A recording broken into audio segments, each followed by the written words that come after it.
to be honest, as much as I respect the movement pattern theory, there is something incomplete with it. And so, I've become a movement pattern archaeologist and travelled to the deepest, darkest jungles of Peru, Borneo, and now the Cardiff Peninsula in order to discover the missing link in movement. Shh. Lateral flexion.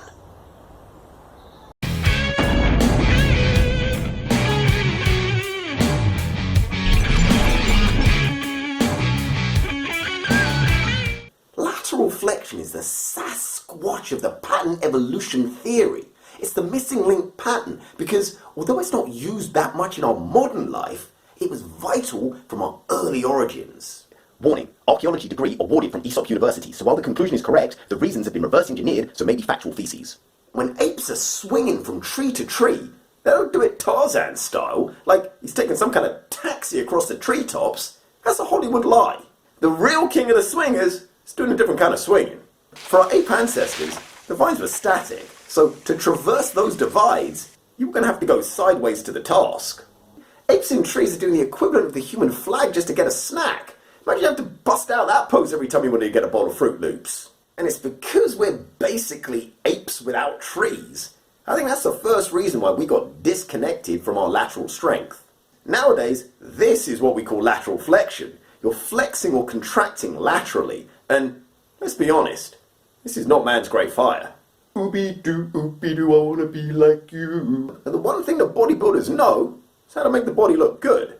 They suggest don't do active lateral flexion because it thickens the waist. And you know what? They know.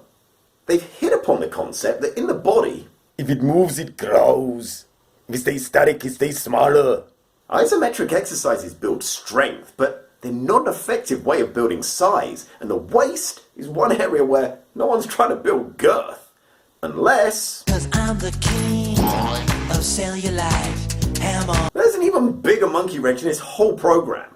What if actual lateral flexion of the core was something to be avoided in life? Now, this is a hard sell to me because ancient disciplines like yoga love their side bending, and it's pretty arrogant to argue with poses and movements that have lasted like a few millennia. That's why it's called the test of time. But this new movement pattern theory in the West says that the core is supposed to be that fixed base, and everything else around it is supposed to do the moving. The West wants to go straight from sit-up ab flexion to hip hinge. Okay guys, once you've mastered the sit-ups over there, just shuffle yourselves along to the hip hinge over here. Oh, nothing to see here folks, nothing to see here, just move it along, move it along. So what business does he have with all these shifty sideways practices of reaching through the side of their body? It looks like a covert way to rob a man. Take your show money, take your draw money.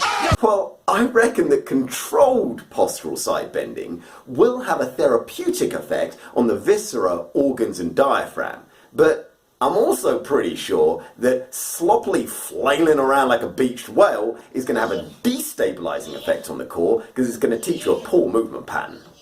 Here's a quick look at the spine. There are 12 thoracic and 5 lumbar vertebrae. That's 17 vertebrae. The normal range for side bending is 30 degrees, so all things being equal, which they aren't, because you're going to get more lateral movement in the thoracic vertebrae than in the lumbars because of the spinous processes. Just take a look at them antlers. Then each vertebrae can theoretically bend laterally by 1.67 degrees. But actually, the spine moves more like a tree in the wind. The top part bends the most, and the bottom part bends the least. This is because each vertebrae as you go up has an ever-increasing movement capacity. And that is how these yogis in the bendy bunch can do such impressive side bending. And honestly, I can see that these are held postures that require a huge amount of muscular strength and control. You're not just some rubber Ronnie twisting yourself into a pretzel willy-nilly. And if you can do it and it causes you no problems, then have at it. Get bent. But the movement pattern theory is about learning a lower pattern to help you with a higher pattern. And I suggest that extreme side bending isn't a feature in regular life.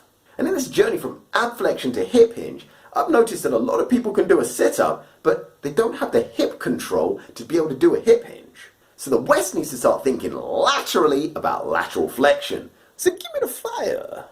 By lateral flexion, I mean 2 things. First, learn how to resist lateral flexion of your core. Call it anti-lateral flexion or isolateral flexion if you like. And second, learn and develop lateral hip strength through movement that will pave the way for hip hinge. Because in my movement pattern quest, I think that lateral flexion, like the arc, holds the secrets to eternal power and strength in the hips.